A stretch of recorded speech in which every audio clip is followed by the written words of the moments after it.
hotels make me feel at home because they're not my home. It's an escape, and the best part is that I get to go to one every single day. I'm a desk clerk. I check in guests. I see to your every need that you could possibly want, as long as it's legal. And I absolutely loved it. Until 4 months ago, when I wrote this. Please accept this as my letter of resignation. I know everything about our customers here. Everything I didn't want or really need to know. This job sucks. Actually, I just wrote the first line. I didn't give it a reason. I guess you could call it a secret. I've had this letter in my pocket, waiting and being weighed down by it. Extra towels for kids who can't stay at the pool? Easy, air high five. 2 eggs scrambled with a side of steel cutouts and an out-of-season flour? Sure. But when your boss is sleeping with the married man in the penthouse, and I'm the one that just hands over the room key. Benjamin Franklin once said, 3 may keep a secret if 2 of them are dead. While Ben never told us where to hide the bodies, there's probably a slightly less lethal way to deal with secrets. Psychology Today, March 6, 2021, reports that secrets are a universal aspect of human behavior. We use them to protect ourselves, our relationships, and sometimes even help bond with one another. We need to shed our secrets, and not for other people, but because storing them harms our own mental health. It prevents us from getting help and feeling free. Passing Secrets by Sophia Johnson. We've all got secrets. Most aren't illegal, but when your job is to be part of somebody else's baggage, what kind of life is that? Actually, it reminds me of growing up with my father. I haven't heard that man's name in 10 years. But now standing in front of me is this beautiful woman, late 20s, big ring. I ask her if she's staying with a guest, and she gives me the name of my father. My father. Last I remember, he was with Rebecca, but this woman isn't Rebecca. She plays with her hair while she talks about my father. I compliment the ring on her finger, and she tells me that her fiance is the first man she's wanted kids with. My father.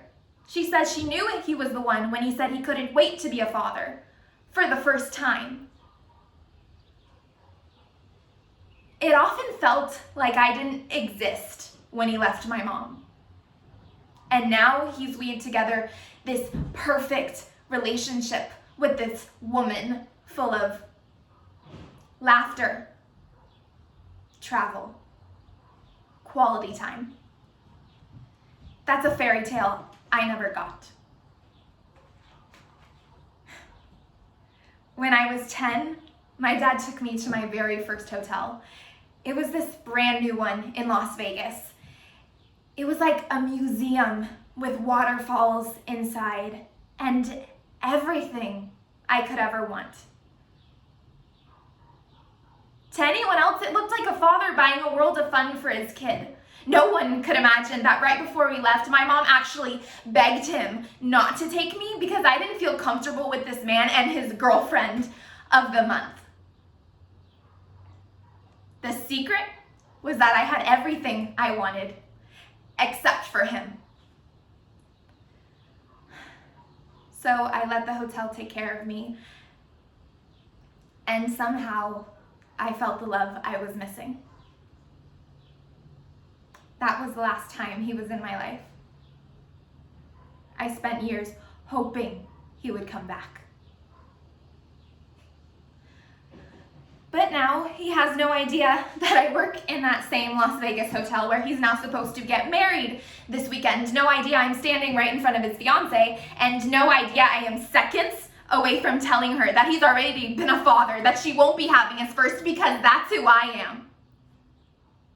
She's just waiting for me to give her the key. But it's like I am being asked to give my dad's permission, give my stamp of approval. Until I say my piece, it's not just a key. I slide the key across the desk with my middle and index finger, but I hold on. She doesn't notice, reaches for the key, sees my hand, hesitates, looks up, and it's time. I'm your fiance's daughter. God, it's even stranger to say than I thought it would be. She just pauses, stares at me. What else is she going to do? She probably just thought I was going to give the standard hotel closing, free breakfast voucher if you fill out the survey, free towel service at the gym, enjoy your stay. She opens her mouth, but she says nothing. She doesn't even ask me a question. So I let go of the key. She takes the key slowly and walks toward the elevator. As she walks further away from me, I feel closer to her because secrets bind people together. Then in walks my father from the valet. He kisses her, she embraces him, and up they go to their room. That's where she'll tell him. That's where secrets start, and maybe that's where they need to end. So over the next 2 hours, I stare at those elevator doors, just waiting for them to exit. But while watching those doors, I also think about the letter that's in my pocket. That's been there for 4 months, hidden from my coworkers. I haven't even told a soul. And then before I know it, they exit. But they're laughing and smiling and hand in hand. She didn't even tell him. And now I'm her secret too. Of course, right? Everybody has them. I just wonder what it would be like if I walked up and confronted him right then. Would he even recognize me? What would I say? Where would we start? But this isn't a beginning. It's an ending. I suddenly find myself walking faster and faster. I find my boss and I find the letter in my hand. I place it on the desk and I let go. Because secrets bind people together.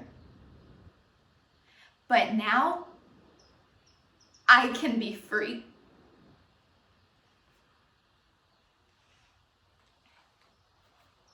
Thank you.